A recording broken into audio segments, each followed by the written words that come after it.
Hey, everybody, it's Matt Gurney, Jen Gerson with me from Calgary, as always. The latest episode of the Line podcast starts right now, recorded December the 5th, 2024, one day earlier than normal. Just a bit of holiday scheduling stuff, guys. We had to work around it. Coming up in this episode, a federal chat, a couple of big picture themes, including Trudeau goes to Mar-a-Lago. Jen feels better about it. I don't. I'm also going to ask Jen a question, but I can't tell you what it is. It's a surprise. We're going to talk about the government being bad at government stuff, the online harms bill, a postal strike that's grinding on. None of it is encouraging. And then we're going to wrap up with a little bit of a talk about what we're going to have to put up with before we finally get an election. Jen has her eye on a multi-billion-dollar commitment to AI development in Canada. I'm looking at the latest gun control announcement. Neither of us is that impressed. All that and more on the latest episode of the Line Podcast.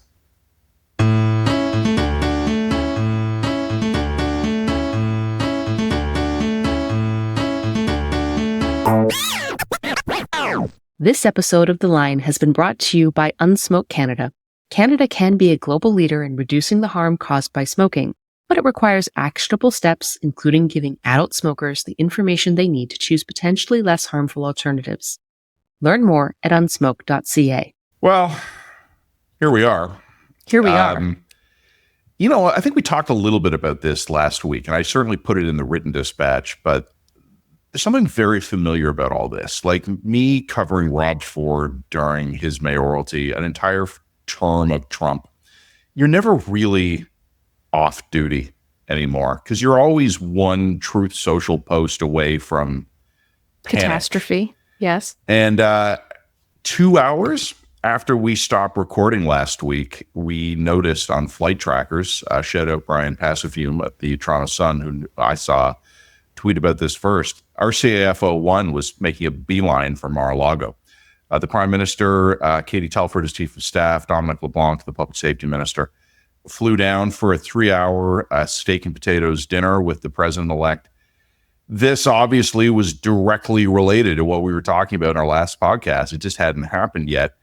So, Jen, I'm going to turn the mic over to you. You actually feel better about this, and you wrote about that in our written dispatch. I don't feel better about this. I'll tell you why, but for a change of pace, why don't you make the positive case first? Sure. So, first I would say in last week's podcast, I think you and I got our heads full of steam. We got going, and it was funny and it was fun. But one of the things that I think we both noted was there was a real sense that Canada didn't have a really good sense of Trump's court and how to navigate it, who was in, who was out. And so we were kind of throwing people like Melanie Joly at the wall, doing interviews with the likes of Murkowski or Lindsey Graham, who aren't necessarily, not let's say they're in the outs, but they're not really into Trump world. So we didn't really seem to have very many lines directly to power. They're the outer planets. We were in the outer planets, and we didn't even seem to understand that we were in the outer planets. Yeah. That concerned me. And the other thing I noticed was that you and I both noticed all the provinces were just going off in their own directions. In the absence of a real cohesive Team Canada plan, and in the absence of Justin Trudeau's ability to command any kind of moral authority, the provinces were doing what they were going to do. They went off and they started to advocate for their own files and their own interests and their own agendas. Now, I don't think it was bad for the provinces to do that necessarily, but it's much more effective to do that in a coordinated effort with their fellow provincial leaders and the feds, as opposed to just going off half-cocked and building their own strategies on their own. Like, for example, a coordinated strategy would have had Justin Trudeau come in and say, look, this is our top line. These are our top line issues. Here are our top line problems. We all need to get on the same team. Here are some concessions I'm going to make around the table to make sure all the provinces are rowing in the same direction. And then basically delegated certain files to different provinces. So like it makes sense for Alberta to sort of take the lead on trying to advocate for energy. And it makes sense for Doug Ford to take the lead on advocating for cross-border auto parts, auto sector trade. Stuff. Quebec can take the border. Yeah, exactly. Correct. So like it would make sense to divide out certain files, but there's a difference between dividing out certain files and in a coordinated strategy and going off half-cocked on your own. So these were my major concerns last week before we saw Trudeau go to Mar-a-Lago. Now, what was really interesting to me is that last week on Thursday, I believe, the Prime Minister met with the premiers, I don't think he said anything about planning a trip to Mar-a-Lago, because if he did, I think it would have leaked. We would have heard about it. Instead, what happens is that after we record our podcast, I mean, I'm sure that Justin Trudeau did this just to inconvenience us personally. Again. We hear that he's taking off from Mar-a-Lago. This must have been a last-minute plan, a last-minute visit. What I don't know for certain is who asked for the visit. Was it Trudeau begging for the visit, or was Trudeau summoned? I don't know. My understanding is he was invited by Mr. Trump and on fairly short notice. Okay, so fair enough. So he did exactly the right thing. He got on a plane. He went to Mar-a-Lago. He sat down for dinner. Here's a couple reasons why I'm actually kind of heartened by this. One is, to me, it's indicative. The fact that he can get a table with Donald Trump, that's good. Who was at the table with him? You had sort of pro-tariff individuals like Lutnick, but you also had sort of North Dakota Governor Burgum as well. He's someone who I think that potentially we should be maintaining a line in. You had some McCormick and some people of that nature at the table as well. These are people who are clearly inside, at least in one faction of Donald's circle, and they have a mix of views in terms of Canada and Canada's role and its relationship with the U.S. For example, Lutnick is a very pro-tariff guy. Okay, that's fine. But the fact that he's at the table to discuss this with Trudeau and with Katie and with LeBlanc directly, those were the three other Canadians who are at the table, that's a good sign. It means that we're at the table, we're in the space. The other thing that I noticed from this meeting, or from the pictures out of the meeting, is that Donald Trump appeared to be at the center of the table and extremely at ease and very happy, which indicates to me that if there was a degree of groveling required from the Canadians, he seems to either have received that groveling or to appear, or wishes to appear that he's received that groveling. That's good. We want America to be considering us the helpful, happy northern neighbor while they pick fights elsewhere.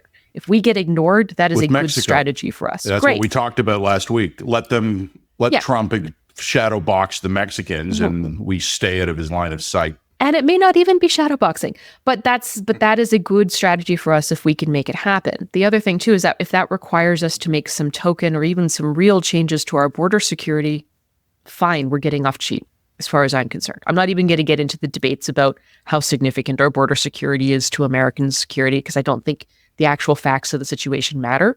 I think we're dealing in a war of perception. So that made me a little bit happier that maybe these guys have more of an inside leg than it appeared to me last week. Maybe we do have some access to at least some of Trump's factions. And hey, at least we got into the table and they were able to have a candid conversation about issues like trade, on issues like energy, issues of this nature. So we have some insight at the highest levels in terms of where the Americans' heads are at and where their priorities are, and we can adapt to that and engage appropriately. So I thought that was good.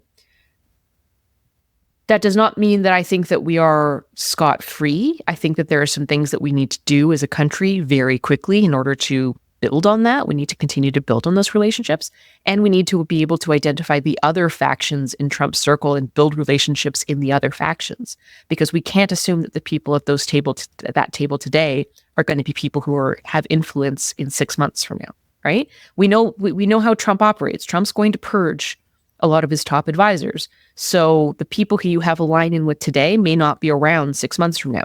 We need to have a line on where the future factions are going to be and where the future cleaves are going to be. And that means that I think Canada needs to position itself to be the chief non-American Mar-a-Lago-ologists, right? We need to be able to function in that space. So that was promising. Then in the Truth Social, the other thing that came out this week was Donald Trump posting this like ridiculous AI image of him looking out over what appeared to be just the Matterhorn and holding a Canadian in Switzerland, holding a Canadian flag and tweeting out, or Truth Socialing, "Oh, Canada." And the vibes on that AI were extremely imperial. One of the things that apparently Trump joked about was Canada, like, if you can't take the tariffs, consider being annexed. I mean, some of the trolls in the deeper depths of MAGA land are now kind of riffing on this, saying, well, we should annex Canada. We should annex Canada. Yeah. I mean, right now, I'm going to interpret that as a joke. I interpret it as 100% a troll. Yes, it's a troll. And I'm not saying it's good. I'm not saying it's bad. I'm not saying it's not dangerous or alarming or amusing, whatever. Like take whatever response to it you want. But to me, it's troll. And yeah, so it's 100% a troll. But I mean, the reason why I don't totally dismiss it is because we know that a lot of these guys use trolling to field test half serious proposals and seeing how people react to that, right? How are people going to react to the troll? Right. So I'm like 1 out of 10 alarmed about that. 1 out of 10 is about where I place my alarm level. I don't think okay. Yeah. No, that's I mean, by our standards, it's pretty low. That's pretty low. Like we're not unalarmed people. Okay. You've said a lot, all very smart. Okay. Not always. Sometimes I just kind of riff and I have fun, but that was my attempt to be. No, you're like a solid B+ on being smart. Yeah. Gee, thanks. Yeah, you're Matt. very welcome. Wow. You feel better. Okay. I don't. All right. I don't reject your analysis. I agree with it. I don't think any of it matters. Okay. I think we're dealing with someone who is too gleefully and deliberately unpredictable for any of this to matter. And, it's funny because on Friday night, there was just looking at social media accounts I follow and trust as useful barometers of Canadian public opinion. And there was the liberal faction basically going, this is leadership. This is wonderful. And then there was the anti-Trudeau faction, mostly but not exclusively conservative, that was going, oh, he's being summoned, he's going to get spanked. Basically, they were tweeting out all their fantasies of Justin Trudeau being humbled. Mm-hmm. I thought that was kind of gross. I also didn't think that was going to be what was going to happen.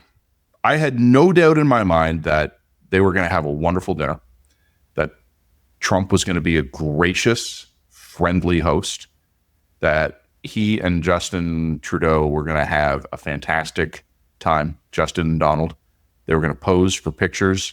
They were each going to thank each other with incredible charm. And then 3 months from now, we wake up in the middle of the night with an American knife in our back. Trump is always the gracious host in person. He knifes you in the dead of night and you never see it coming. And he does it through a proxy or on social media. That's what this guy is. And the warm, friendly, smiling photos at Mar-a-Lago are not a sign to me that our trajectory has changed. It's that we're now in the first phase of he's toying with us. And I don't think it was wrong for the Prime Minister to go. He had to go. I think it was risky, especially because, as we were talking about before, at the premiers, he's got a weak hand. But I understand why he went. He had to. And I understand the sense of duty and purpose. But Trump is like the scorpion from the parable. He's going to sting us. It's his nature. And being the gracious host and smiling for photos and making the Prime Minister go all that way, when he eventually sticks the knife in, it's going to make it all the more funny for Trump. It's part of the power play. You are the gracious dinner host until your thug shoots you in the back of the head on the ride home. Okay, so can I agree? Sure. Okay, sure. But we can't control any of that. No, we can't. That's why I don't feel better.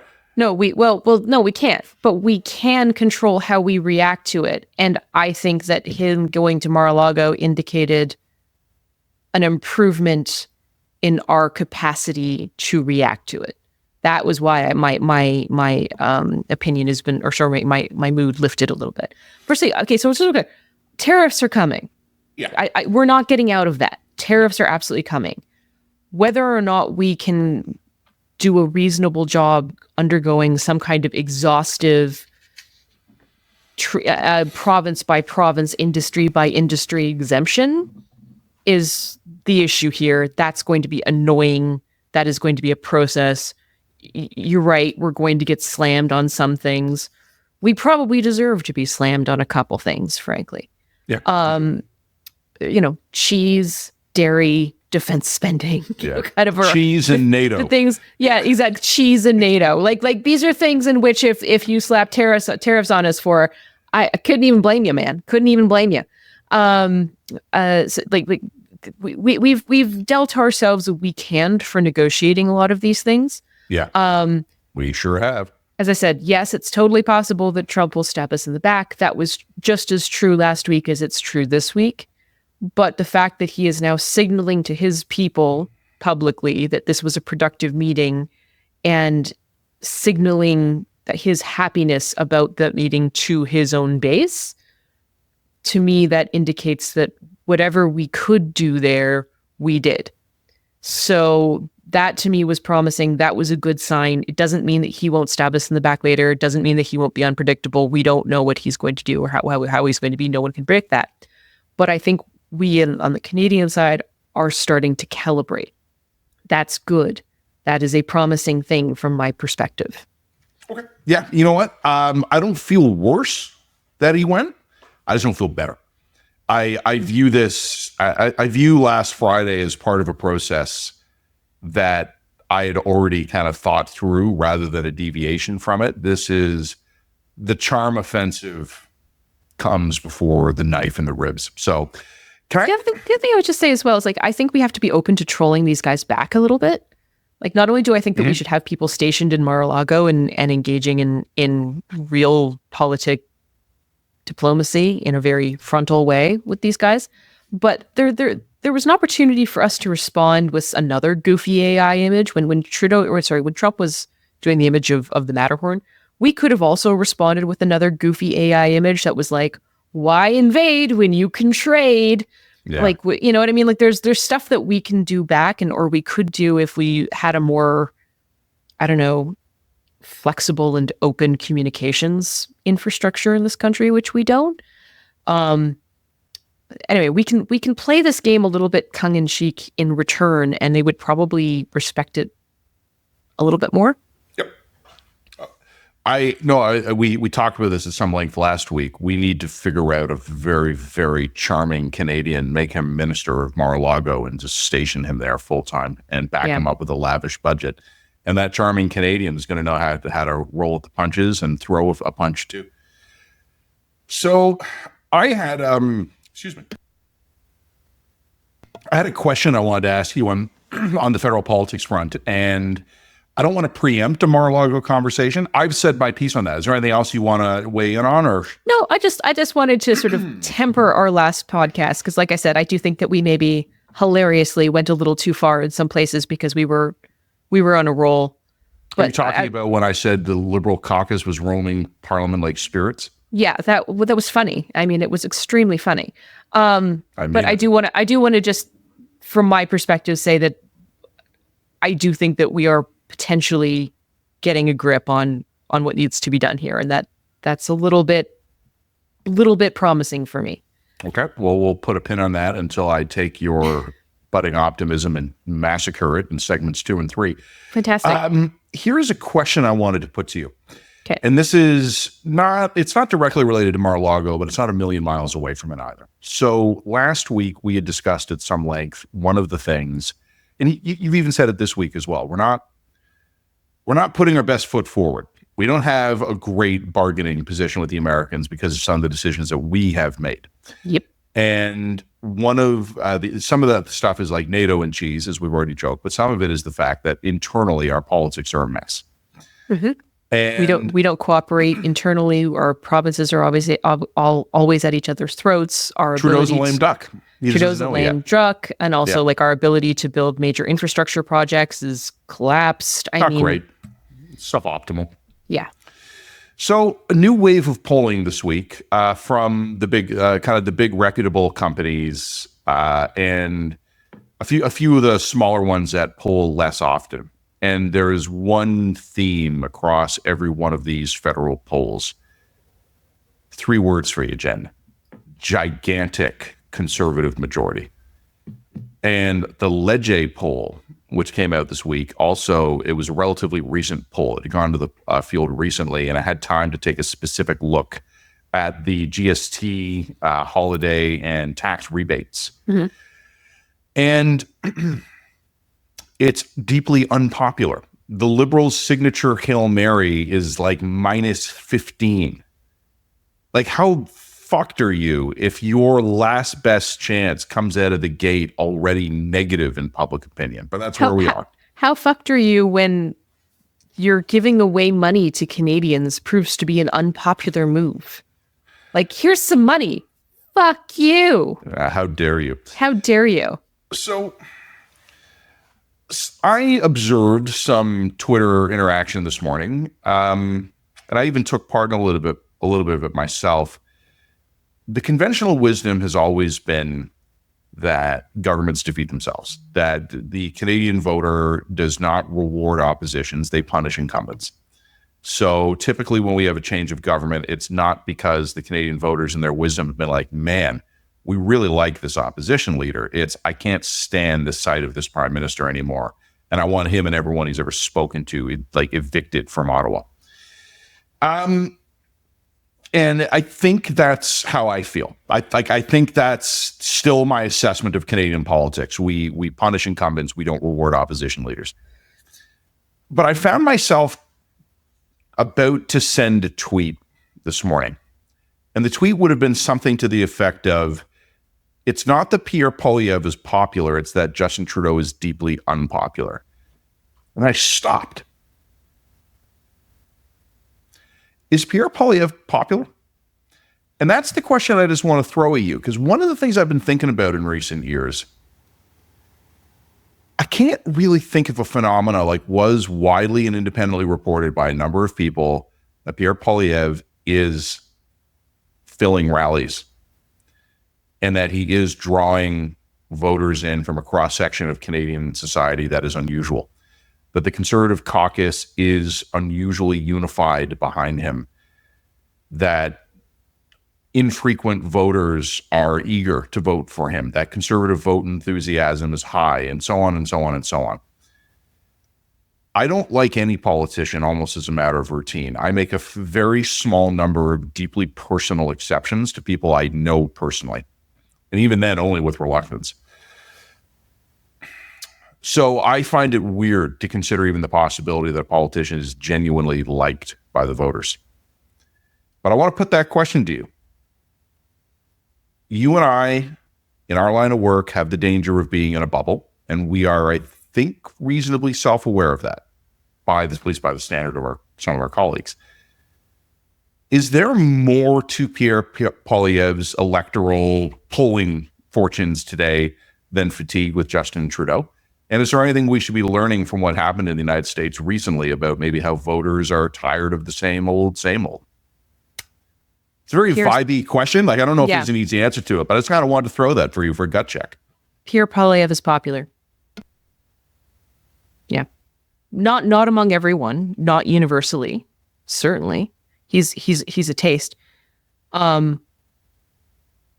But I think he's popular for the same reason that you and I have an audience and we're popular. And that is, I think we say bluntly what we actually think is happening, and we're straight with people. Canadians, I think, for a really long time have gotten away with being nice but not good. All right? We're really polite, but we're actually not good. We understand the forms, we understand the etiquette, we understand the correct thing to say. But when it comes to actually action and doing things and functioning in a way that is correct. Yeah. Who has that kind of time? Who's got that kind of time? Yeah. So like we're polite and nice, but we'll be passive aggressive assholes behind your back. We say the right things, we don't do the right things, and we know we don't do the right things. And then we are kind of horrified by anyone who breaches etiquette, right? And I think what Trump has done, or what populists have done, is they've kind of broken the illusion about ourselves that we have as being nice people. Or what politicians like this do is they break through that illusion. It's like, I don't care if you're nice. I don't give a shit if you're nice. I don't give a shit if you're polite. I don't give a shit if you have the correct attitudes. I don't give a shit if you have the correct mannerisms. Fuck all that. It means nothing if you actually are rooting it into some kind of moral goodness. And I think that Pierre Poilievre, you may disagree with him and you just may disagree with his policies, But I think he's the opposite of that. I think he's good but not nice. And I think that's probably a really interesting corrective for a country that's built up on a brittle facade of niceness.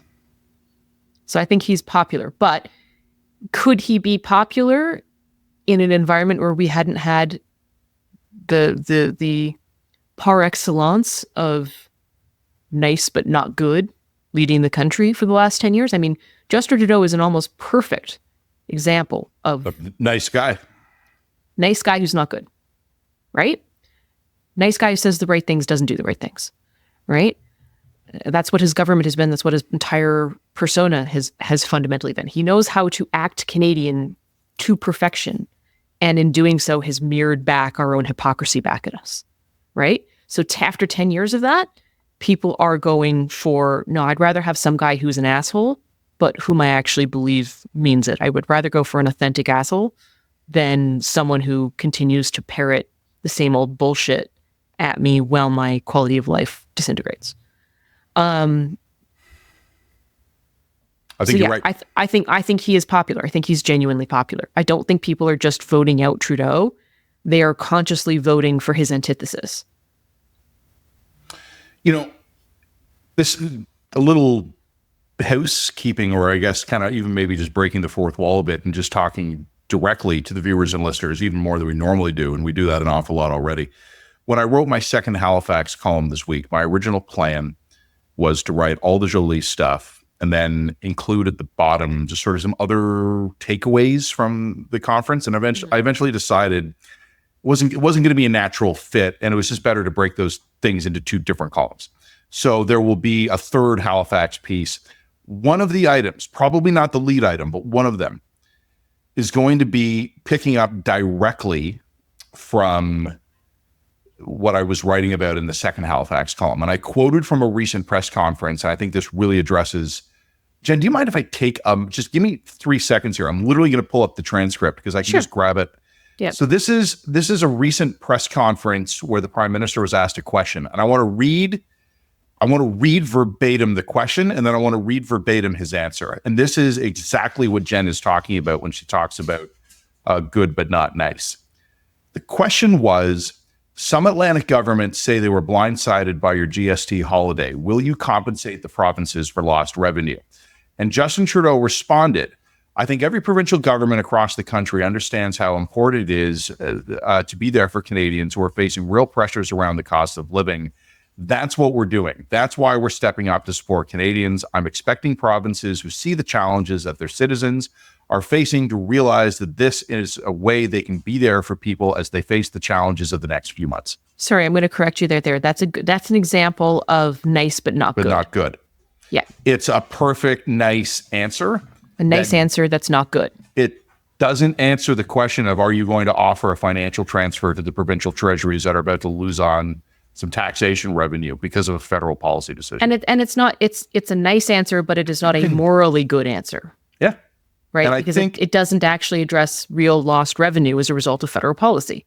So it is not a morally good answer. Here, and this is, again, a spoiler. I'm going to spoil my next column a little bit here, but this is how much we love the Line Podcast audience. I'm prepared to give you guys a bit of a spoiler. I want to offer a word of warning to the Conservatives. And this is kind of, I was thinking about this because I was thinking about whether or not I wanted to include this in the column. And I decided not to, just I thought it would be an awkward writerly thing if I did that. But I've been noodling on this idea for 24 hours, so here it is. This is an explicit warning to Conservatives. I agree with everything that Jen has said. Nice but not good, I think, is a really good way of formulating it.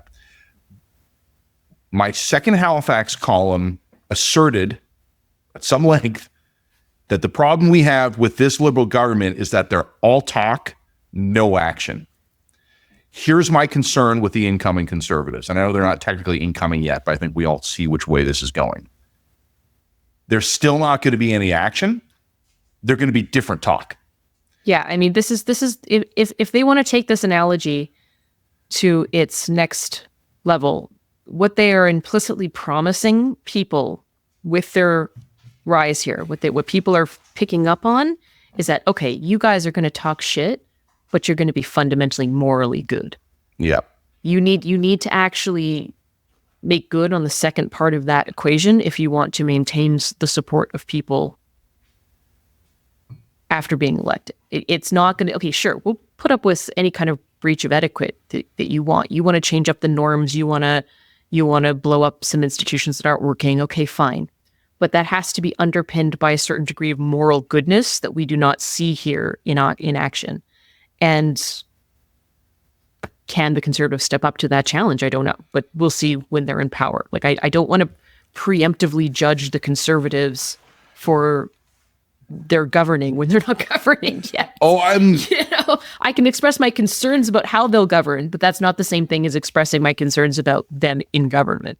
You know what's funny, Jen? And this is, I don't want to get maudlin here on the podcast. Like, you and I can get dark, but we don't often get maudlin. But someone recently told me something, someone I know personally, that I thought I actually was genuinely touched by. Like, I got a little verklempt. It like really got me in the feels. And what the person said to me was actually not that far off from the inverse of what you were saying, which is you're not always nice, but you're good. Like, you can be curmudgeon-y, you can be crusty, you can have a temper, but you're principled and you will stand by your people. It was basically what it was told by someone, because I had helped them out when they were in a bit of a bind, and I didn't really have to. It was just kind of one of those things. I felt like I should help this person. And I've been kind of reflecting on the notion, and that's why when you said nice but not good, it really resonated with me, because I kind of my thoughts have already been there this week. I'm really worried that so when the Liberals are nice but not good, the corrective should be less nice but better. Where I'm worried that the Conservative corrective is going to be less nice and also not good. But that there might be enough voters out there who are so fed up of the nice, because like nice, there's a cute little saying, nice is nice. It's nice to be nice. But the Kindness problem is free. Yeah, but like, fuck you. Like, see, this is where my not nice comes out. Niceness attached to no good isn't nice. It's passive aggressive. Yeah. It's insulting. It's misleading. Yeah. It's false advertising. Yeah. So I think a lot of Canadians, in a weird way, are sick of the nice. Yeah. And if Pierre Poilievre comes along and offers them asshole, at least it's authentic. At least it's authentic. At least it's real. You and I have spoken about that. Like, asshole as authenticity substitute.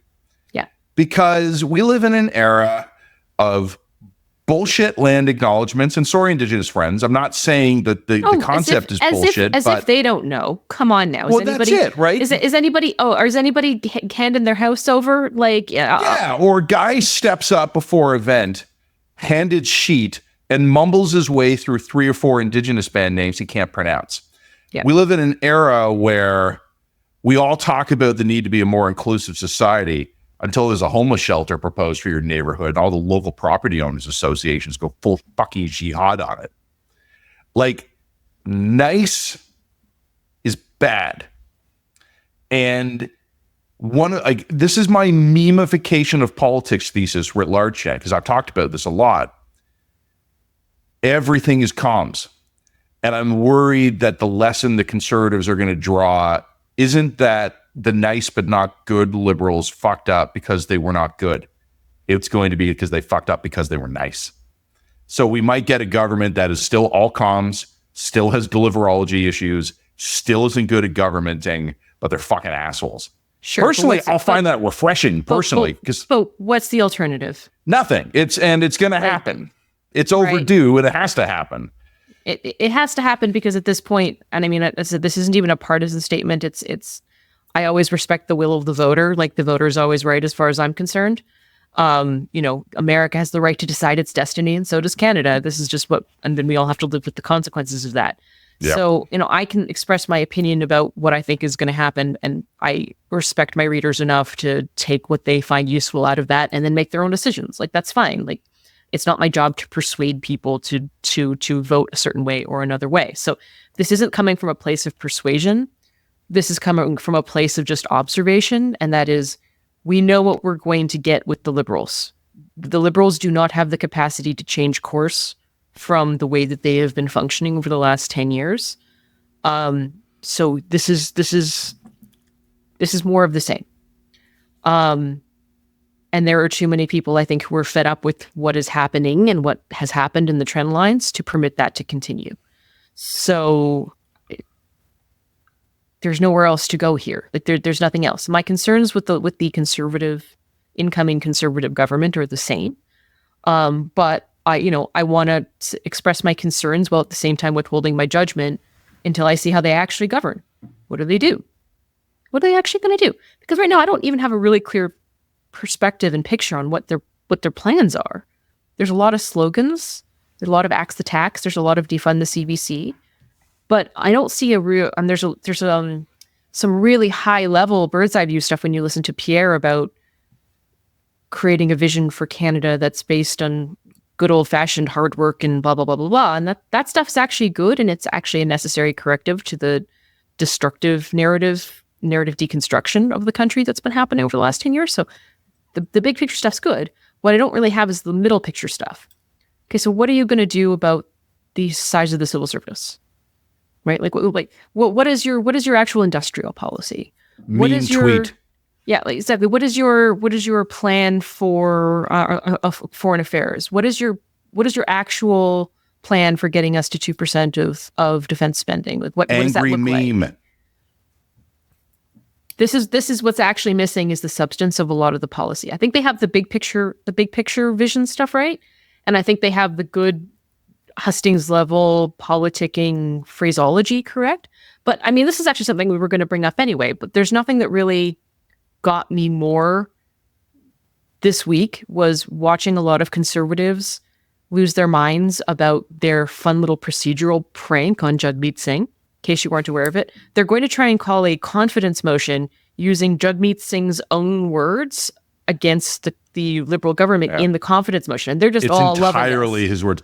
Wherein the NDP leader has said that Justin Trudeau is a failure who is ignoring the needs of working Canadians, and acknowledging that Jagmeet Singh has noted that the Liberals are not prepared to meet the needs of Canadians. They're hilariously going to force Jagmeet Singh to vote against his own words, which is really, really funny. It is, but it's also procedural bullshit prankery. While at the same time, we're now going into 2 weeks of a Canada Post strike. Well, before Christmas. We'll save that one for bad at governmenting, but yeah. But this is kind of an interesting lead-in. That small businesses around the country are actually getting fucked to the tunes of hundreds of millions of dollars. People can't send out the Christmas cards. Their actual Christmas gifts aren't going to go out unless they go out by Purelator or UPS or FedEx, or FedEx at like 2 to 3 times the cost. And you've got an incoming conservative government that is very much wrapped up in not pissing off the unions because they don't want to alienate working class Canadians, which makes sense to me strategically. Sure. But at the expense of fucking over Christmas, thanks guys. And you've got a Liberal government that won't legislate back to work for exactly the same reasons. So we're going to let this public sector union fuck over hundreds of millions of dollars of commerce and destroy Christmas for Canadians. And nobody wants to talk about that because that's hard. It's fun. It's fun and easy to do a confidence motion that sticks it to Jagmeet Singh. That's great. That's good theater. But when it comes to actually hard decisions and hard governance, there's always an excuse with these guys. I mean, I hear this with Pierre Poilievre when people were asked him specifically about cheese and dairy and stuff like that. And he's like, well, you know what? I don't like the supply management system, but we need the farmers in Quebec. So at least he's being honest about it. He's not being nice. He's being honest. He's being authentic. That's great. But that tells you their whole mindset. If there's something in government that actually requires a hard decision or alienating a base or doing something difficult, sorry about your Christmas cards, guys. Sorry about your $500 million in small business transactions right before Christmas. Like, that's hard. I don't want to do hard things. Hard is hard. Before we call a wrap on segment 1, can I make one not nice but good point? Sure. I'm not going to miss Christmas cards. Your annual family Christmas card to me is a real highlight of the year. I fucking love your Christmas I write card. them with my fountain pen, and I know. use Yeah, my actual. I have a homemade, custom made stamp, and I put wax seals on it using my custom stamp. It's really something we all look forward to in this house. But Christmas cards in general, I would be okay not being a thing anymore. I had them done in November. I'm not going to stop, and I will make you feel bad for not sending one back to me. I don't have one to send. We don't do them. We're just that's my that's my Canadianness coming out. I'm being nice but not good right there. This is a time of year where like I go from periscope depth down to about 600 feet and cruise because I don't want to go to the holiday party. I don't want to send the card. I don't want to do the syncocept. Like I don't want to do those. So make Kira do all the work. That's nice. I don't. We don't send out Christmas cards. We just fair enough. Fair enough. Fun. We just go low. That's fine. I'm not going to hold it against you at all. I promise, as a Canadian. One ping only, please. On that note, like and subscribe. Check us out, www.readtheline.ca. Just don't send me a fucking Christmas card. Costs are going up everywhere, and now streaming could cost you more. Why? Because the federal government has decided to tax your streaming services. That's right, they want you to pay more for the shows and music you love. This new tax could make life even more unaffordable. To learn more, visit scrapthestreamingtax.ca, brought to you by the Digital Media Association. Jen, should we actually tell the audience how I completely lost it as soon as we stopped recording? Like, oh yeah, you definitely started to cock off. It was very funny. You had real opinions about Christmas cards. I'm not going to repeat them now. Like I deliberately waited until we were not recording to actually say what I really thought. But I think I was really leaning into the good but not nice thing. Like you were neither.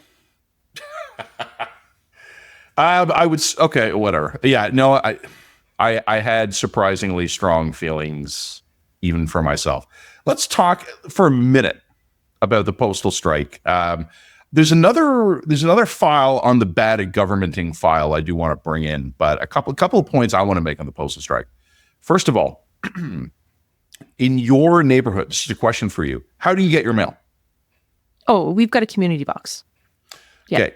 I'm Old Toronto. We still get home delivery. Sure.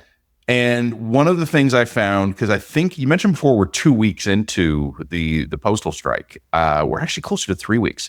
Oh, so wow. By the time this goes out, I think we're on day 20. So by the time we publish this on the normal schedule, it will be 3 weeks. And do you know how like when there's like a power outage and you'll walk into a room and it's dark and you kind of reflexively like turn the lamp on and nothing happens and then you feel stupid? Mm-hmm. For the first week of the postal strike, I kept walking by the mail slot in my house, opening it, looking inside and going, bah, I'm a fucking idiot. Of course, there's no mail. I stopped. Am I ever going to think about the post office again? Like patterns of behavior can be broken really quickly. When I lived in my first house after my wife and I were married, we lived in a new subdivision in the 905 and we had the same community mailbox as you did. Once a week, maybe twice a week, if I was expecting something, I'd walk the 10 or 15 houses down the road. I'd check, see if there's anything. I got really spoiled living in a house in Old Toronto where we would actually get mail shoved into my house every day. Can I just say, I like that. It's convenient. It's great. I don't need it Monday through Friday.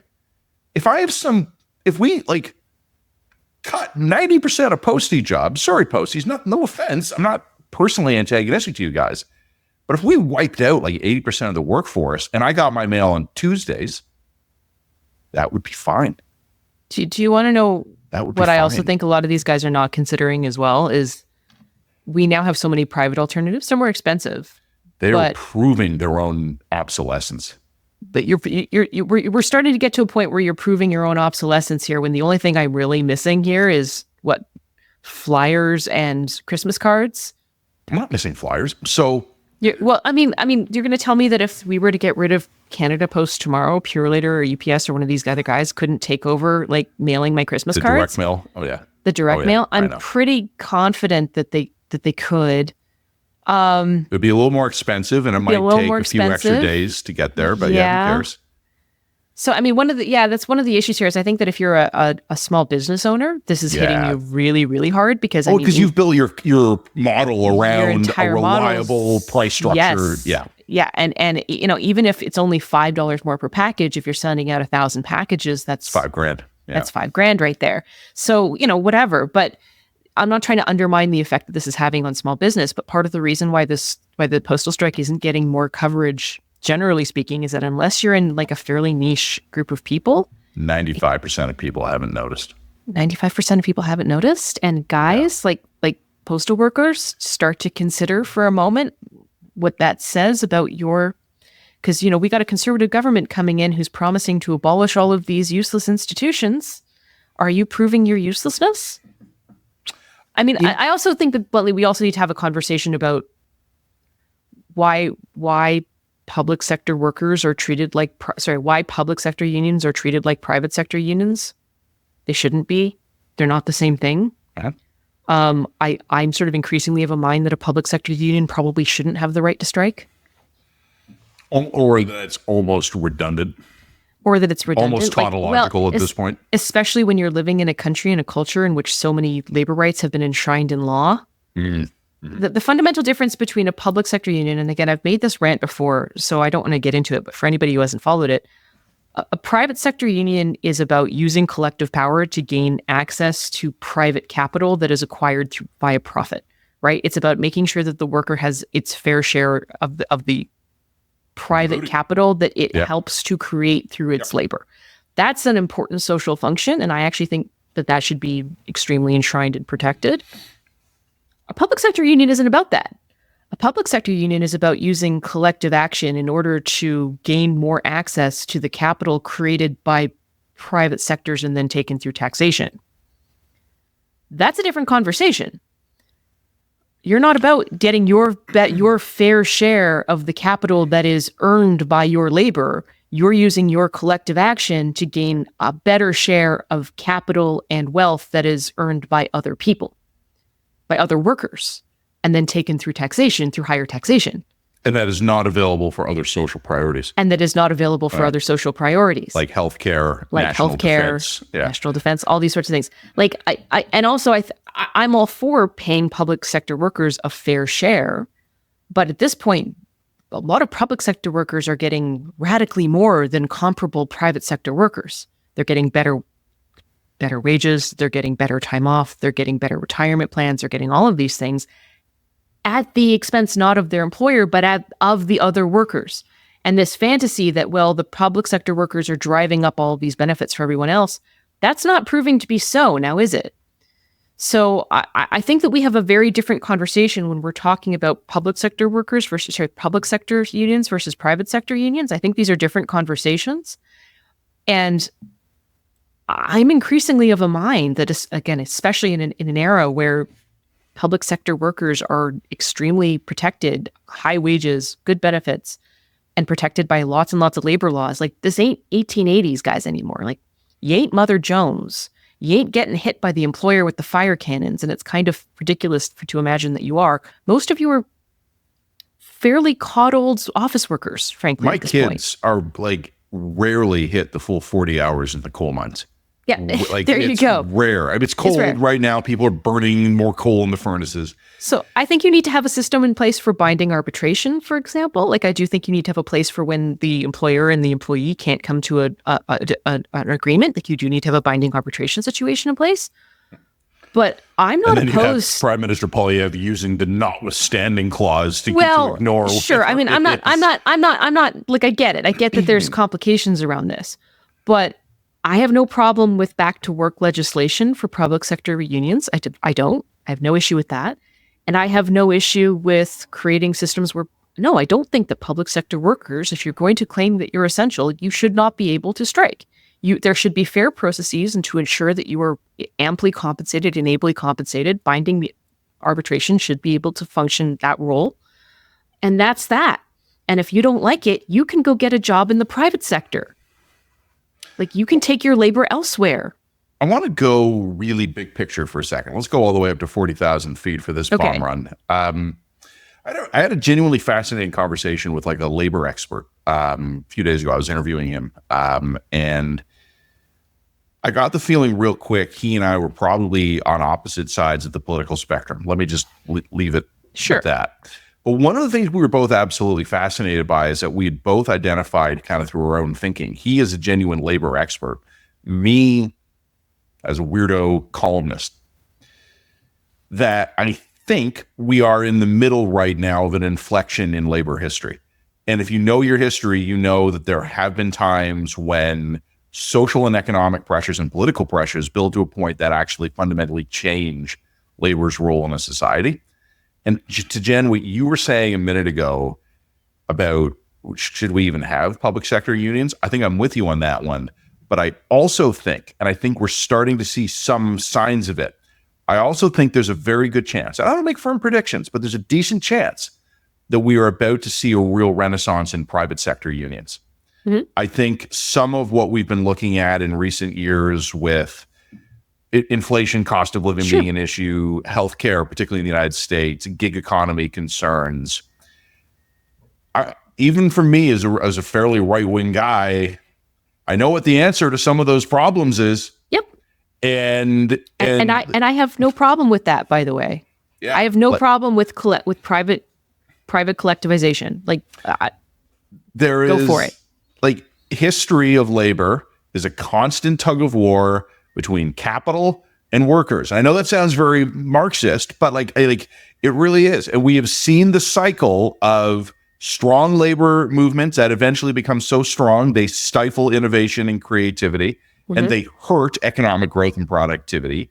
There's a reform that really chops back the scope and the power of private sector unions, and then they start working their way back. It's a constant pendulum swing. It's an ebb and a flow in a free society, in a free market. Yep. And I think we're probably getting to the point where we're going to start to see a resurgence in private sector unions.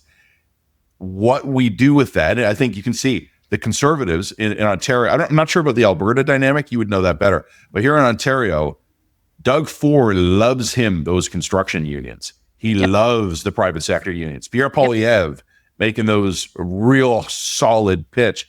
As one Harper era conservative put it to me once, we started that with our first election campaign where we won back in 2005.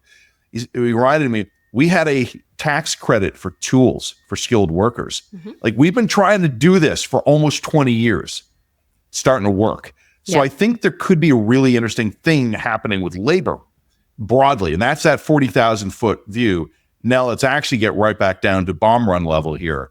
Whether or not that means I need 5-day-a-week home mail delivery, one would be fine, guys. I mean, one would be fine. I totally understand that the Conservatives are not going to go fuck the public sector unions in this particular moment. Like, I get, firstly, because they don't have to. They're not in government. Again, they're not in government. There's only one party right now that has the ability to legislate the postal workers back to work, and that's the federal Liberals. This is so expecting the Conservatives to take a strong screw the postal workers position isn't reasonable. Why? They have nothing to gain in it. It would make no difference. There's no strategic advantage in it. But I think that if we're going to have a conversation about labor and society, I'm actually very pro private sector unions. I think that they're an important and necessary counterweight to the weight of capital, especially when we're talking about gig workers, tech workers, all kinds of workers. I think there's room for that. But I think we have to be able to have a different conversation about the public sector unions. Like, I think that is a different conversation. I think that their relationship to capital is different. I think their relationship to other workers is fundamentally different. And I think it's not healthy to have, six entire sections of your economy able to be held up by people who want ultimately greater wages at the expense of other workers. And that's what public sector workers unions do. That's what they're about. So as I said, I'm not against necessarily having public sector unions if that's a more efficient and effective way to bargain for wages, that's fine. But I do think that that we should have a conversation about whether or not those unions should have the ability to strike, or whether or not they should be forced into binding arbitrations when they can't come to an agreement with their employer. You and I are not as young as we used to be, young at heart. But I went to school in Ontario during the Mike Harris years, during those days of action, the huge labor disruptions, big teacher strikes. And my wife is a teacher, so I know a lot of teachers. And interesting to me, and that she's observed this before too, the teachers that are 10 or 15 years older than her, some of whom are going into retirement, were much more militantly pro-organized labor teacher unions. Whereas for my wife's generation of teachers, the union was more that thing that took a piece of every paycheck and then refused to help you when you needed it. Yes, well, but that's also reflected in age demographics among union workers in a lot of different sectors, right? Because of course, if you're a young worker union, signing up to the union just means that you're handing over a portion of your paycheck to ensure that you're the first one who gets fired. To some miserable person who only talks about the battles in the streets of the Harris era and doesn't do shit to get your dental care payment. Well, and the other thing as well is it's one of the major problems of working in a union shop with whatever system you're in is that it protects the dinosaurs and it just destroys innovation. I mean, I've worked and you've worked, and I think in union shops and newspapers that were union and non-union shops. I've worked in both. No, I was always management track too. Yeah, no, there's a huge difference. There's a huge cultural difference in terms of innovation, what kinds of things you can do, how quickly the newsroom can move, how quickly it can innovate. Having a union absolutely was a problem. It changes the dynamic and it creates a different dynamic in an environment and in an institution. That said, I'm still pro private sector union. I think that they're necessary on a social level. But funny? Like I said, I don't think teachers should be able to strike. I don't think they should be able to strike. I don't think nurses should be able to strike. I don't think doctors should be able to, well, doctors aren't union, but that was it. But I don't think postal workers should be able to strike. I think that they should be required to have fair compensation and systems. And like I said, I think a binding arbitration system should be adequate to ensure that they're fairly compensated. But I don't think they should have the right to shut down society if they're essential. They're essential workers. I have another thing to throw you on the not good at governmenting file, but just one thing that has amused me. Everywhere I've worked, I've always been an independent contractor. That was always my preference. I preferred being a contractor to an employee, or I've been a freelancer, or I've been in management. Not $1 of any Matt Gurney paycheck has ever gone to one of the media guilds, but I did once speak at an event and was paid to speak at an event that was sponsored by a media guild. So technically, I'm net positive on media union contributions in the province of Ontario. So, sorry guys. Nice to be me. On that note, I think we've rambled enough about unions and we're going to get into enough trouble about it as already. But I do want to talk about online harms. We've got lots of other things to get to. Do you want to put a like and subscribe there? And yeah, you know what? Let's just pivot to it because it's still on the good, not good at governmenting file.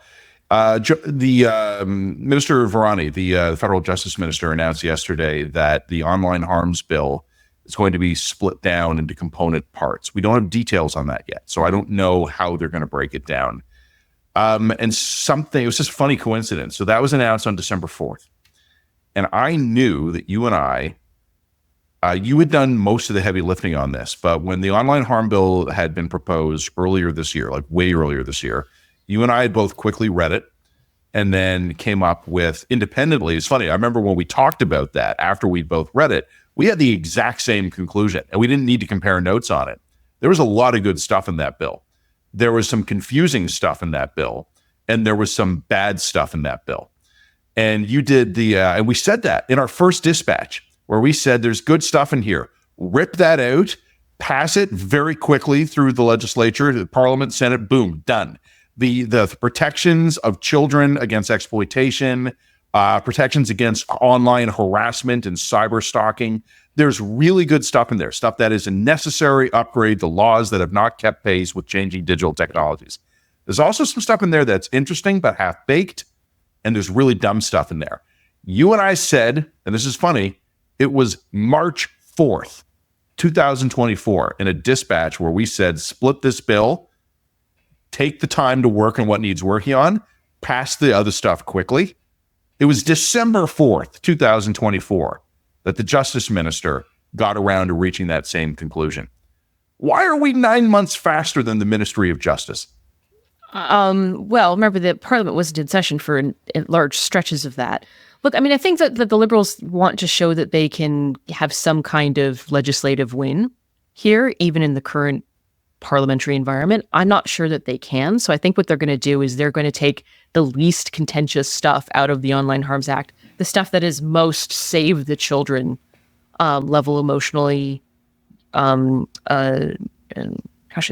charged, and they're going to try and weaponize it. So they're going to take the save the children stuff out of the Online Harms Act, put it before Parliament, and when the Conservatives continue to try and obstruct the ordinary functions of Parliament because they want an election and fair play to them, they're going to say, those Conservatives just want children to be traded on Pornhub. Like, you know what I mean? Like, it's going to be that kind of stuff. Yeah. So I have, to what extent some of the stuff in the original Online Harms Act was good, and it wasn't all terrible. I think a lot of it was probably needlessly bureaucratic and could have been streamlined, but we're not even going to get a competently debated version of that, because I think I think they're going to use this as a wedge against the Conservatives. Yeah. And by the way, I think there's also a very good chance that they don't get it through Parliament, because Parliament is such an absolute gong show right now that nothing is going to pass until the next election. Well, if you want to, we can drop a like and subscribe there, because I do actually have something to say about that. Are you ready for it? Shall we move to segment 3? Let's move to segment 3. Like and subscribe. Like and subscribe. So, Matt, I just want to round up our Liberals great at governmenting segment here by reading you a press release that just came down the pipe today, the day that we were recording. Oh, live press release narration here on the Line press podcast. Release. There you go. Breaking news. Matt, I'd like to get your reaction to this in real time. So I'm going to pull up my my press release here. I'm going to read it off, and I'm going to. Well, we already know I'm in a state today because of my off-air explosion about Christmas cards. Yeah, so we know that we're ready. Okay, are you ready for this news release? Okay, here's the headline. Are you ready? Canada to drive billions in investment to build domestic AI compute capacity at home. Okay. Compute is the technology that powers artificial intelligence. It's the chip and the data centers, the backbone of this transformative new technology. Access to cutting-edge compute infrastructure is crucial for securing Canada's AI advantage, empowering researchers and industries to thrive.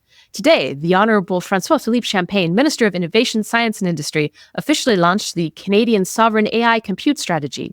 The strategy will invest up to $2 billion, as previously announced in Budget 2024, to meet 3 key objectives. 1. As previously announced. 1. Up to $700 million to grow Canadian AI champions by leveraging investments in new or expanded data centers through the AI Compute Challenge that is launching today. 2. Up to $1 billion to build transformational public computing infrastructure. 3. Up to $300 million to provide affordable access to compute power for small and medium-sized enterprises through the AI Compute Access Fund. The strategy will ensure that Canadian businesses, innovators, and researchers have access to the compute capacity they need to develop made-in-Canada AI products and drive frontier research. Developing cutting-edge AI solutions across all sectors of our economy helps Canada remain a destination of choice for investment and top talent. That's why Canada is committed to building a strong and secure AI compute capacity to fuel the economy of the future. Okay. Matt. Oh, boy. Couple things. 1, Canada is not. We do have some talent here on computing capacity AI. Like, no one's denying that. I went to school in Waterloo. I know absolutely that we have it. We have it. We've got it. I'm not saying that this is totally delusional. Okay, I'm not saying that.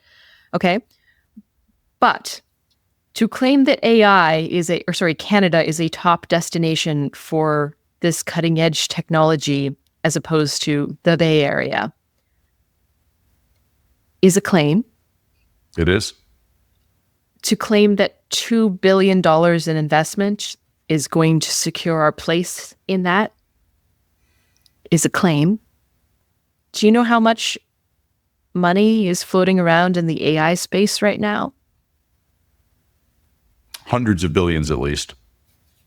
Do you know how much America spent just on AI stuff No, I don't. last year? Nope. I looked it up. Okay. It's like $328 billion last year. Give me a second. I'm doing something cheeky. I just need 1 second here. There can be scintillating for the listeners. I just need 1 second. Yep. I am asking, and I'm typing as we go here right now. I am asking an AI about this AI press release. Okay. Here, what does AI have to say about? You know what? Interestingly, okay, ChatGPT, I asked the question, what is the best non-USA destination for AI investment? And top choice was Canada. Okay, why? Well, as per ChatGPT, strong AI hubs like Toronto, Montreal, and Vancouver are home to world-class research institutions. Yes. Advantages, government grants, proximity to the U.S. market, and a collaborative AI research ecosystem. Yep. Challenges, smaller domestic market compared to the U.S. Okay, so here are the others. I'm just going to rattle off a list. Sure. Okay. United Kingdom, European Union, particularly Germany, France, and the Netherlands, Israel, Singapore, China, and it also has an emerging markets option, India, South Korea, and the United Arab Emirates. Okay, that's interesting. No, it's super interesting. And as I said, I'm not saying that there's no AI happening here, or like no, because okay, so maybe I will revise my claim. It's a place to go, and I think that other people have made this point as well. One of the great competitive advantages that Canada has, especially in the technology sector, was until recently a very open immigration system, right? Like it was much easier to bring people, the best talent from around the world, to Canada than it was to bring them to the United States. Yeah. So I don't mean to denigrate any of the people in Canada working in the AI space when I make fun of this government press release. So please don't interpret it that way. But do you want to know my big takeaway when I was reading that government press release? I do, and then I want to tell you mine because I was bursting into giggles. But yeah, you go first. Okay. So my first takeaway was this is $2 billion of inputs. Do you want to know what I didn't see in this press release? Any specific metric of success? That's the one. That's what I didn't see. When I click through to the Canadian Sovereign AI Compute Strategy, what I get to is a little piece about that could be interpreted as an objective metric of success. Build out or expand the capacity of commercial AI-specific data centers in Canada. Okay, but not how many. Provide flexible and affordable compute offerings, but no metrics for how affordable and how that will be accessed. Contribute to anchoring or growing Canadian AI champions. Which champions? How many of them? Advance innovative and sustainable compute solutions. That's just word salad, my friend. Yeah. That's all that is. One of the things... Again, we've made this rant so many times, I don't even know where to begin. But the problem and the reason why a lot of the Liberals are bad at governmenting is because we talk about inputs and not outputs. We talk about the money we're going to spend to do a thing, but then we don't attach the money to anything resembling an objective metric of success. How many data centers? Where will they be? How will we measure? How does the average informed Canadian judge whether or not this $2 billion has been well and effectively spent? We don't, and we're not supposed to. That's the point, and that's the fundamental problem with all this. To. So what this thing will wind up being is a $2 billion slush fund where the companies have the best GR Rolodexes and the best access to the inside track on how the money is going to be allocated because they've cultivated the right sources in the civil service, will be able to access significant amounts of money in order to grow their own particular AI centers, which they probably would have done just as well without the government bribe money. And that's for me, this is why I really wanted to highlight this press release, because this is how this government functions now. We are living in a griftocracy. This is a grift. And unless I'm not even necessarily opposed to putting some money toward AI and building out AI infrastructure. I'm glad to see that we have a burgeoning AI industry in Canada. That's fantastic. But unless you're going all the postal workers to it, super. But unless you're attaching this $2 billion investment to some kind of objective metric of success that we can look back on in 1, 2, and 5 years and say, this was money well spent because we increased the number of AI-driven data centers from 2 or whatever it is to 20 with this money. There's no way to measure or gauge how effective these investments are going to be. And there's also no way to know whether or not the money that we're putting into these, let's say AI-driven data centers, are we spending 10 times the market rate on that? Because the people who got access to the funding were the people who had the inside track on the granting committees? Are we spending a standard market rate on that? There's no way to measure that. There's no way to gauge that from the outside. So it's going to be, just as it is with all of these slush funds, it'll wind up being some future announcement that gets held up in Parliament when it turns out that like hundreds of millions of dollars was granted to some like friend of a minister. Because that's how this goddamn country operates now. And this is why I have no faith in any of these press conferences or any of these investments anymore. Video viewers will note this was the moment of the podcast where Jen started doing the thing with her hair. Yeah, sorry. It's a habit. Okay, a couple things that went through my head. First of all, AI compute as a title. Yeah, apparently that is a thing that tech bro nerds are doing now. I asked about it. They talk like that. It's stupid and I hate it. Because they've spent so much time with bots. I know. They're becoming them. I know. It's computing power. Just say computing power. Speak like a human. They're verbing compute. I know. They're verbing compute. And we're talking like them because we want to look like we're in the know. No, I don't want to. Oh, do you mean me or the government? The government. Oh, yeah. No, the government is. I say, fuck you, AI guys. Now, if you want to sponsor the Line podcast, I mean, hey, we love you. But then we'll say compute for you. Do you know that Canada needs domestic compute solutions? Okay, couple reactions. First of all, Randy Boissonneau is going to make $1 billion off this $2 billion through one of his Indigenous operated businesses that we haven't found out about yet. To your point about this all just being a slush fund for liberal friends. Yeah. This is a future Auditor General's report that no one will read in the making. Uh-huh. The other point I was going to make, and it's just, do you think I can make an entire point in one word? Let's try. Is it a swear word? No. Okay. Are you ready?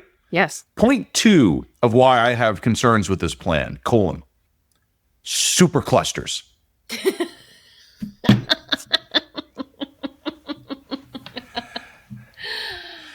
Point 3. Okay.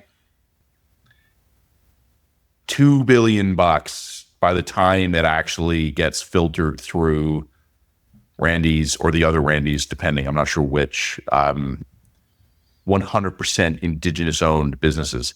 Yeah. Is actually going to be like 100 million. Yeah. And it's all going to go to like Amazon Web Services and Google and whatever's left of RIM. Yeah, in order to create some like low employer data center based in Quebec and Toronto. Yeah. And when COVID-28 hits, we will turn to these guys to make the new ArriveCan app. And they're going to need $7 billion to do it, and it's never really going to work. Yeah. So this is where I'm going to make a pivot. And it's a related pivot, though, because I want to. Do you have anything specific to say about this, or can I make the pivot? This is just, to me, it's more octopus economy griftocracy shit. That's all this is, and I just don't have faith in this government, or maybe any federal Canadian government, to manage spending of this nature that's this ephemeral effectively anymore. You've lost the benefit of the doubt from me for your ability to do that. Secondly, once again, we have another example of us throwing $2 billion into a future boondoggle and not spending money on the basic commitments that we fundamentally made as a nation to our allies. Great. Well done, everybody. So you went with the octopus economy part of it. I'm going a different direction. Okay. regular Line podcast viewers, listeners, or regular Line podcast, the Line readers will know that one of my favorite public policy areas is gun control. I have a ton of fun writing about this. We're recording this a day early. We've already said that. By the time anyone hears this, it will already have been announced. But in a couple of hours, I am now aware, and I'm sure there'll be an official announcement shortly, that the government is going to announce further gun control. They're going to do it again via an order in council, which is basically an executive order, where they're going to just take a bunch of firearms that already are for sale in Canada and are already probably owned by many, many thousands of Canadians, and they're suddenly going to become illegal.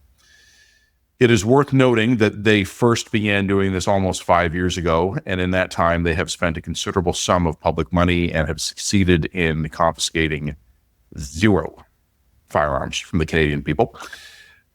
But I was talking this morning about this, which is kind of when I became aware that this announcement was going to be made today. Later on in the afternoon on Thursday. And one of the things that was really interesting as a marker we'll put down, no one cares. I'm talking to people who have direct exposure to federal gun control policies. Nobody cares because no one thinks it's ever going to happen. And 4 years ago, after the massacre in Nova Scotia, when the government announced plans, the firearms industry, the sports shooting industry, people I know who are gun owners, they took it seriously. They're like, wow, the government's really coming for us this time. This time, nobody cares because it is baked in to the assumptions of a wide swath of the Canadian population that this is just one of those things the government says they're going to do. And they're never going to do it.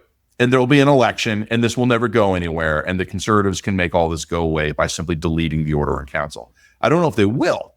That's a different question. That's what the Conservatives choose to make their gun policy. I don't know. But no one in this space is giving a shit about the Liberals. It's 100%. So the Liberals are going to make an announcement this afternoon. And the response of everybody who's involved is, I wonder what the Conservatives will do. The extent to which the Liberals are a dead government walking seems to be clear to everyone except some Liberals. I think some Liberals have also figured it out. Am I going to write about this? Probably. Am I going to write about it seriously? No. $2 billion for superclusters or whatever the fuck this compute. AI compute. AI compute. AI compute. A new gun control plan. Whatever foreign policy initiatives the government comes up with next. Whatever goodies they load into the fall economic statement. The maximum extent of this government's actual ability right now is maybe a tax rebate check. And I'm not even convinced they're going to pull that off. The tax holiday, I think they'll pull off. I think the NDP will agree to that. Are these checks ever going to go out? Are we going to have a post office to send them out? And I think just as a really interesting gut check moment of where we are politically right now, the Liberals are announcing something that once upon a time people would have been really interested in. It would have been seen as a major public policy announcement. I don't think this, reporters in Ottawa are dutifully going to write about it. Gun control activist groups will laud it. Sports shooting associations will say it's stupid. It's going to be a fart in the wind because these guys being done is increasingly baked into how this country operates. And I just think that's really interesting. And in recent weeks, you and I have been having other conversations with different stakeholders in business and politics in the United States. I've seen this already, and this is going to be a big part of what is left over, one of those little bits and bytes that I've saved for Halifax 3 column. Our allies are looking past Trudeau. It's like, okay, sure, Bill Blair's here announced something. Who do you think the next defense minister is going to be? Everybody has moved past these guys. It is my opinion, in a nonpartisan way, that we need an election as soon as possible because large segments of our society, large segments of our allied leadership, and I would say even considerable sections of our own federal government and bureaucracy is going through the motions waiting for the real government to come in. And everyone has accepted it's not going to be the Trudeau Liberals. You know, it's an interesting thing because I did make this point last week, but you may have the confidence of the House, but you've actually lost the moral authority to govern. And that is indicative in every policy announcement, every approach, unless you have, no, I think Matt's right. I think Matt's right. I think everybody is simply just, okay, we're resigned and we're going. I even think it's also why people aren't losing their minds about the postal strike. We're also resigned to the fact that things are just going to be broken until the Trudeau Liberals are gone, that there's nothing to be done. Just ride it out. We're all just riding it out. There is danger to this country, reputationally, and I would say even practically, to this government staying in power, because there might actually be things that need to be fixed in a mission critical way. And I think you said moral authority to lead. I agree with you. I agreed with you last week. I still agree with you. But it's also, it's deliverology. Yeah. It took the Minister of Justice 9 months to figure out the bill that we needed 15 minutes to figure this out was too complicated and should be split up. And I want to make a moral criticism now, because you're talking about moral authority. I want to make a moral criticism of the Justice Minister and our federal government. Sometime in the relatively near future, when they're done announcing another bullshit gun ban no one's going to pay any attention to, they're going to propose what elements of the existing online harms bill will be split off into something to be hastened for a speedier passage. And maybe they do that, maybe they don't. But I think, Jen, your political analysis earlier, I think was bang on. It's going to be the save the children parts. Mm-hmm. So my question for the government is going to be, how many children were harmed in the 9 months you guys spent with your thumb up your ass wondering if you should actually split this bill? Because the argument they're going to make, and you know what's the argument they're going to make, is that we can't afford a one moment of delay. We cannot. Canadian children are being harmed every day. Pierre Poilievre prevents this bill from being voted on in the legislature. How many were harmed in the 9 months it took the Ministry of Justice and the Minister of Justice to figure out they should split this bill? And the moment the Liberals try to claim any moral high ground about urgency to protect the children, the Canadian people in their righteous wisdom should invite them to go fuck themselves with double middle fingers, which YouTube viewers get the benefit of seeing, but listeners have to just imagine it. Because you don't get to spend 9 months fucking around. And then, when you need a win, come around and say, we must move with urgency. When lives are at stake, you don't spend 9 months doing nothing. And if you feel morally comfortable spending 9 months doing nothing, either, there's only two possible explanations. You don't believe your bill will help those kids, or you don't give a shit that they were in danger in the first place. Nice, but not good. In a nutshell, that's all we have to say this time. On that note, like and subscribe. Check us out. We are fully supported by readers and advertisers now, which is really great. But we do not take any government money. So if you have an opportunity, do come and check us out at www.readtheline.ca and check out our subscription button where you can subscribe to all the things we like and say and write and publish. And thank you very much for listening to our podcast today. And don't you dare send me a Christmas card. Oh, I'm sending you a Christmas card. Oh, you're fine. Your cards are great. I love your cards. There you go.